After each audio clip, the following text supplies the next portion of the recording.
সবাই বলে তাই আমিও বলতেছি, নোয়াখালী হচ্ছে বাংলাদেশের 1 নাম্বার ধনী জেলা। তো আর এই ধনী জেলাতে এমন একটা অবস্থা আমাদের কারোরই কাম্য নয় সেটা। আসসালামু আলাইকুম ভিউয়ার, সবাই কেমন আছেন? আশা করি সবাই ভালো আছেন। যে জিনিসটা আমি বলতে চেয়েছি সেই জিনিসটা আমি একটু পরে বলতেছি, এখন বলে নিচ্ছি। আমার ছোট বোনের মেয়েটা অসুস্থ, তাই ওরে নিয়ে চলে গেলাম যে ইবনে সিনা হসপিটাল, যেটা নাকি আমাদের সদর হসপিটালের বরাবর অপোজিটে। শুক্রবার দিন ছিল, ঢাকা থেকে বড় ডাক্তার আসে, এখানে বসে শিশু ডাক্তার। তো ওনার কাছে নিয়ে গেছি, আগে থেকে আমাদের সিরিয়াল দেওয়া ছিল।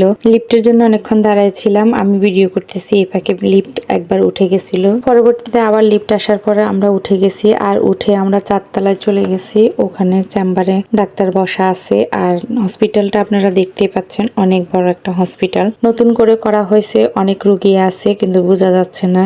জায়গায় জায়গায় ডাক্তাররা চেম্বার বসানো আছে, ওখানে রোগী দেখতেছে। আমরা যে ডাক্তার দেখাবো ওই ডাক্তারের কাছে আমরা চলে গেছি, আর আমাদের বেশিক্ষণ অপেক্ষা করতে হয় নাই, কারণ আমরা একেবারে টাইম মতোই গেছি। যাওয়ার পরে আমাদের সিরিয়াল দেওয়া হয়ে গেছে, আর আমরা ডাক্তার দেখিয়ে আমরা বেরিয়ে যাব, সেজন্য লিফটের জন্য অপেক্ষা করতেছি। লিফট আসতে একটু দেরি হচ্ছে, সেজন্য আমি পাশে একটু ভিডিও করে নিছি। এখানে অনেক সুন্দর লাগতেছিল আমার কাছে, একেবারে সব গ্লাসের মধ্যে সব দেখা যাচ্ছে। মাইজদি শহরটা আসলে আগের মতো নাই, এখন একেবারে ঢাকা শহরের মতো হয়ে গেছে। ঢাকাতে গেলেও আমার কাছে মনে হয় যে আমি মাইজদিতে আছি, আর মাইজদিতে থাকলেও আমার কাছে মনে হয় যে আমি ঢাকা শহরে আছি। আপনাদেরকে অনেক সময় রাস্তাঘাট দেখাই, যারা দেখেন নাই তারা অবশ্যই বুঝতে পারতেছেন যে অনেকটাই সুন্দর। নিচে নেমে গেছি, এখন ডাক্তার যে ওষুধটা দিয়েছে ওই ওষুধটা নিব, সেজন্য ওষুধ দোকানে যাচ্ছি। এবার হচ্ছে মেইন কথাটা, যেটা নাকি আমি আপনাদেরকে বলতে চেয়েছি, আর যখন নাকি ওখানে গেছি তখনই এই কথাগুলা আমার মনে আসছিল।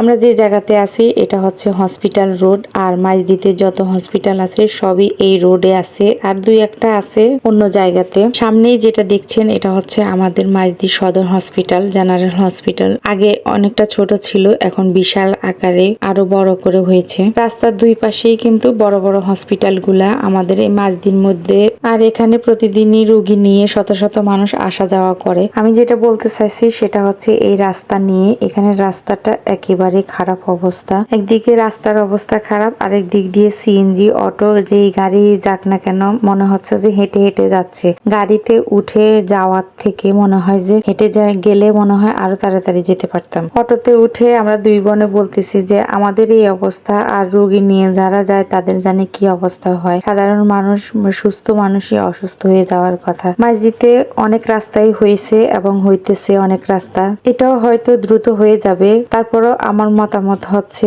যেন দ্রুত এই কাজটা করা হয়, কারণ সাধারণ মানুষ আর রোগীর মধ্যে অনেক তফাৎ আছে। যে রোগীগুলা এই রাস্তা দিয়ে যাবে সেই রোগীগুলা অনেক কষ্ট পাবে। হসপিটাল রোড পার হয়ে মেইন রোডে উঠার পরে একটু শান্তি। তারপর ছোট বোনটাকে বাসার দিকে পাঠায় দিয়ে আমি আমার বাসায় চলে আসছি। আর সেদিন তো রান্না করা হয় নাই, কারণ সকাল সকাল ওইদিকে চলে গেছি, সেজন্য রান্না বান্না করা হয় নাই। এদিকে আম্মু বাসা যাওয়ার জন্য বলতেছে, আমি তো যেতে চাইতেছি না। পরে বললো যে তোর জন্য সারপ্রাইজ আছে। তারপর বাসায় গিয়ে শুনি যে আম্মু তালের পিঠা বানাই। তালের পিঠার অনেকগুলো ভিডিও আমি দিয়ে দিছি, সেজন্য আর নতুন করে এখানে দিই নাই। তো বাসায় যাওয়ার পরে চা বানাইছি, প্রথমে চাটা খেয়ে নিছি, তারপরে তালের পিঠাটা খেয়ে নিছিলাম। তো সবাই ভালো থাকবেন, আজকের ভিডিওটা এ পর্যন্ত। আল্লাহ হাফেজ।